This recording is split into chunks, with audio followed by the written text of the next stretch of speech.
নমস্কাৰ দৰ্শক মই পংকজ খনিকৰ আপোনালোকে চাই আছে কৃষিজন অসমৰ বিশেষ অনুষ্ঠান কৃষকৰ বন্ধু দৰ্শকসকল কৃষকৰ বন্ধুত আজি আমি আলোচনা কৰিম কৃষি জগত মিডিয়া গ্ৰুপ মহিন্দ্ৰা ট্ৰেক্টৰ্ছ আৰু আইচিআই আয়োজন কৰা millionaire farm of the India award 2024 অনুষ্ঠানত ষ্টাৰ ফাৰ্মাৰ হিচাপে অংশগ্ৰহণ কৰিব লগা কৃষকসকলৰ বিষয়ে দুটামান কথা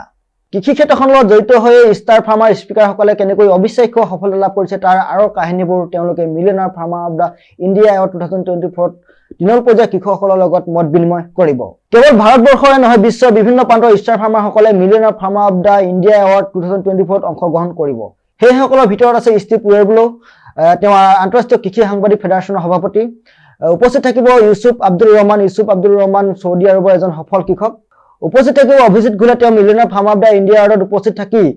বায়োটেকনলজি সন্দৰ্ভত কৃষকসকলৰ সৈতে মত বিনিময় কৰিব উপস্থিত থাকিব বিদেশী মূলৰ শাক-পাচলিৰ চাহিদাৰ প্ৰতি লক্ষ্য কৰি বিদেশৰ পৰা শাক-পাচলি ৰপ্তানি কৰি এজন সফল উদ্যোগপতি হিচাপে নিজক প্ৰতিষ্ঠা কৰা গভিত নাইডু আপোনালোক জনা যে আহি থকা ডিচেম্বৰ মাহৰ 1 পৰা 3 তাৰিখলৈ নতুন দিল্লীস্থিত আইচিআইৰ পোছাগণ্ডত অনুষ্ঠিত হ'ব millionaire farm of the India award 2024 নমস্কাৰ দৰ্শক মই পংকজ খনিকৰ আপোনালোকে চাই আছে কৃষিজন অসমৰ বিশেষ অনুষ্ঠান কৃষকৰ বন্ধু দৰ্শকসকল কৃষকৰ বন্ধুত আজি আমি আলোচনা কৰিম কৃষি জগত মিডিয়া গ্ৰুপ মহিন্দ্ৰা ট্ৰেক্টৰ্ছ আৰু আইচিআই আয়োজন কৰা millionaire farm of the India award 2024 অনুষ্ঠানত ষ্টাৰ ফাৰ্মাৰ হিচাপে অংশগ্ৰহণ কৰিব লগা কৃষকসকলৰ বিষয়ে দুটামান কথা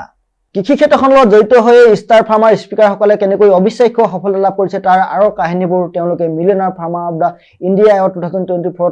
দিনৰ পৰ্যায়ৰ কৃষকসকলৰ লগত মত বিনিময় কৰিব কেৱল ভাৰতবৰ্ষৰে নহয় বিশ্বৰ বিভিন্ন প্ৰান্তৰ ষ্টাৰ ফাৰ্মাৰসকলে millionaire farmer of the India award 2024 অংশগ্ৰহণ কৰিব সেইসকলৰ ভিতৰত আছে ষ্টিভ ওয়েবলো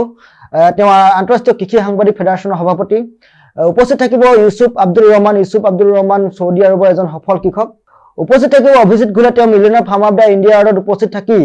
বায়োটেকনলজি সন্দৰ্ভত কৃষকসকলৰ সৈতে মত বিনিময় কৰিব উপস্থিত থাকিব বিদেশী মূলৰ শাক-পাচলিৰ চাহিদাৰ প্ৰতি লক্ষ্য কৰি বিদেশৰ পৰা শাক-পাচলি ৰপ্তানি কৰি এজন সফল উদ্যোগপতি হিচাপে নিজক প্ৰতিষ্ঠা কৰা গভিত নাইডু আপোনালোক জনা যে আহি থকা ডিচেম্বৰ মাহৰ 1 পৰা 3 তাৰিখলৈ নতুন দিল্লীস্থিত আইচিআইৰ পোছাগণ্ডত অনুষ্ঠিত হ'ব millionaire farm of the India award 2024